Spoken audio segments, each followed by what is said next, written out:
Hello, Robert Bly here. I was thinking I'd take you for a tour of our greenhouses. This first greenhouse is the greenhouse that my wife keeps her bonsais in. I'll show you this. Here we have about a 40-foot greenhouse. This is one of the beds I was raising stuff in when I had the aquaponics in here. We're pretty full in here right now. A lot of these plants were put in here over the winter, and they're due to go back out in the yard now that it's spring. On the back side of the plant stand here, we got a little bit more room. So you can see we are pretty full of plants. Some of these bonsais are pretty old. This is an old one. That's an elm. And this one, as you can see, has overgrown, and the roots actually come all the way down to the ground, and you can see how they've rooted themselves in down here in the stuff that falls out of the pots. And when we move it outside, I pick those roots up and carry it with the pot. But yeah, you can see pretty well, I guess. People who are interested in plants probably will like seeing that. Now we'll move ourselves up the hill a little bit.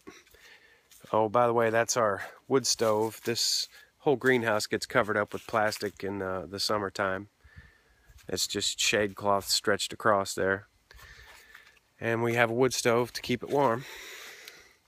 Up the hill we have our fish house and our other greenhouse. The greenhouse is on your left, the fish house on straight ahead. The fish house supplies the pipes in the greenhouse with a constant flow of water. Now, I think I'll go up here and show you the garden first because the pump is running right now, so it makes it a little noisy. I'll show you how that works. We got some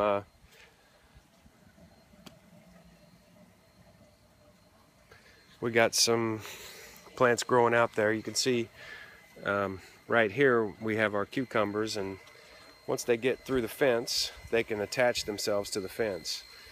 And here we have our tomatoes. You can see some ripe ones in there. There's lots of tomatoes on these plants. These plants are about a month old. This is our tank. This tank fills up and empties, and right now it's filling. And I'll show you the pump, actually the float. This is our float system. You see a float down here. That float sits in the water. It has a weight on it.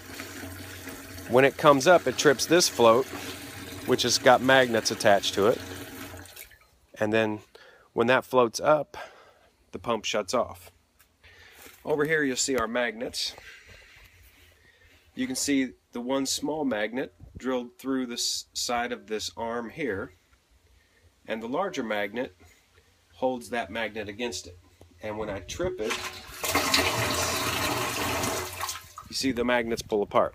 What happens is the float on the bottom actually pulls. There's a weight sitting on top of it there. You can see those washers. There's a stack of washers there to give that some weight, and that weight actually pulls this down, and that's what starts the pump. Then this tank will fill up, and once that tank fills up, the pump shuts off. What we have is a constant water flow out of this tube, and you set your flow rate with that valve. I like my flow rate, so we put that back in the tube. And from there, it's a gravity feed around the corner, around this corner, down to that end, and out this end to the fish house. On the back side of the fish house, we have our gutter system. The gutters drop into the tanks. The tanks fill up with rainwater, and that supplies all the water we need to the fish tank. Alright, so I'm going to go ahead and pull out one of these plants so you can see the root system on them. How about this one here? one of our cucumbers. It's been in here for about 2 weeks. And there you can see all the roots.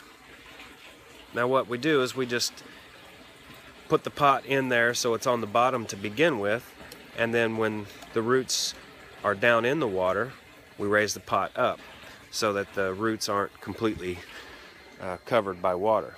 They can get to the air that they need. All the plants in here get roots on them like that. The tomato plants get more roots, and they have to be trimmed back once during the summer. Otherwise they'll clog the pipe, and then all your water overflows and your fish tank goes empty. So we've learned our lesson on that.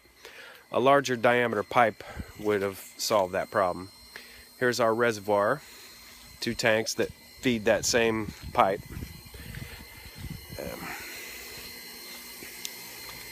In here is the fish. There's a 350-gallon tank right there.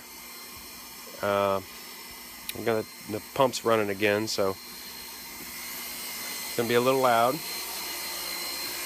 And inside here is our fish. And you can see on the bottom there's a pipe that goes across that sits in the legs of that tank, and that pipe has slots drilled on the bottom side. This is the supply, but the slots are cut across the bottom of the pipe like that, so it picks up stuff from the bottom of the pipe. That's those pipes that go across the bottom, across this way, over here, across over here. That all goes out that end of the pipe, which is picked up by this pump. And then that pump fills that